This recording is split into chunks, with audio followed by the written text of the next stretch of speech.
Ever heard that you're not supposed to say the name of a certain Scottish play inside a theater? Well, today we're breaking that rule because we're diving headfirst into one of Shakespeare's darkest and most thrilling tragedies, Macbeth. Get ready for witches, prophecies, and a whole lot of bad decisions. Our story kicks off on a stormy battlefield in Scotland. The brave general, Macbeth, along with his best friend Banquo, has just led King Duncan's army to a glorious victory. As they're heading home, basking in the glory, they stumble upon three strange bearded women huddled on the heath. These are the Weird Sisters, and they have some very interesting things to say.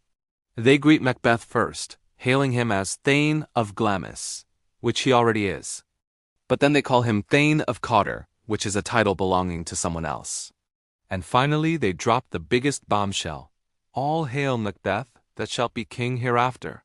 Macbeth is completely stunned. Before he can ask more, they turn to Banquo, offering a cryptic riddle. He will be lesser than Macbeth, and greater, and not so happy, yet much happier. They say he won't be a king himself, but his children will be.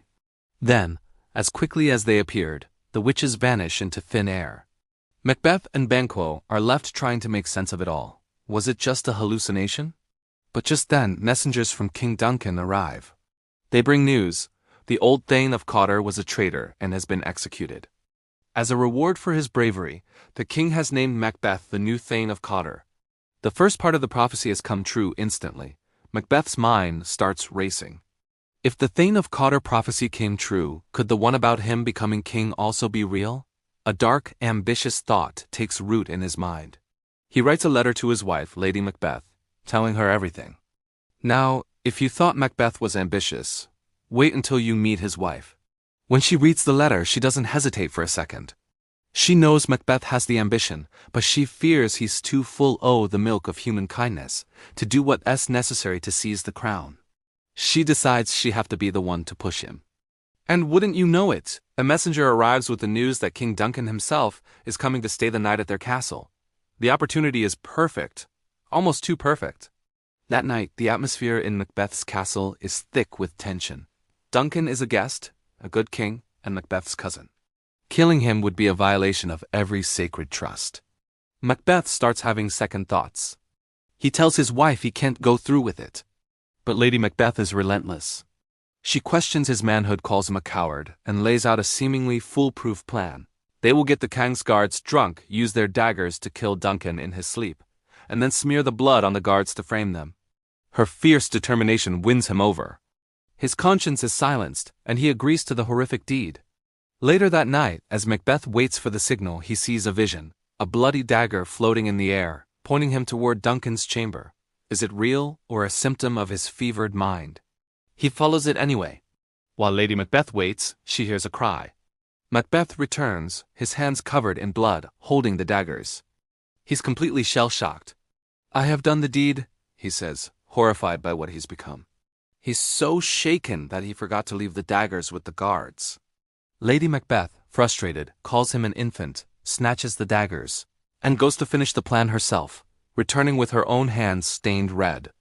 The next morning, the castle is awakened by the arrival of Macduff, another Scottish nobleman.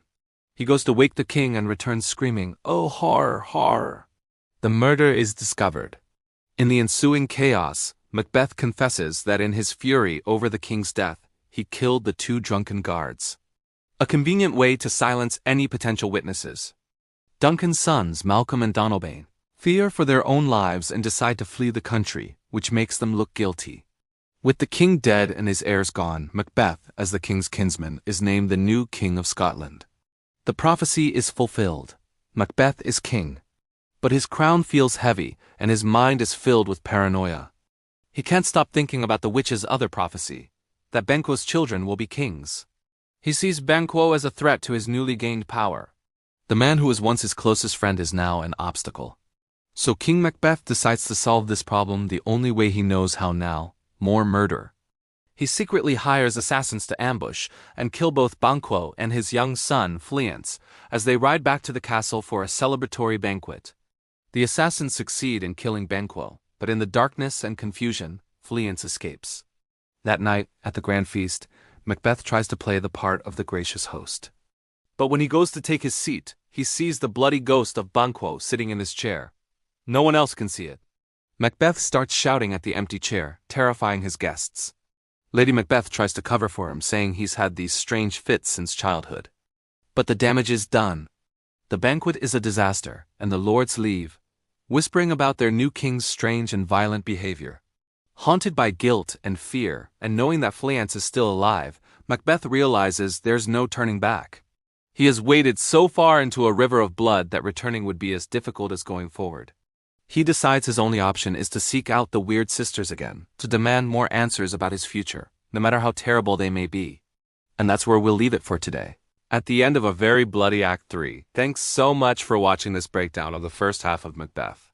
If you enjoyed it and want to see how this tragic story concludes, make sure to hit that like button and subscribe so you don't miss part 2. See you next time.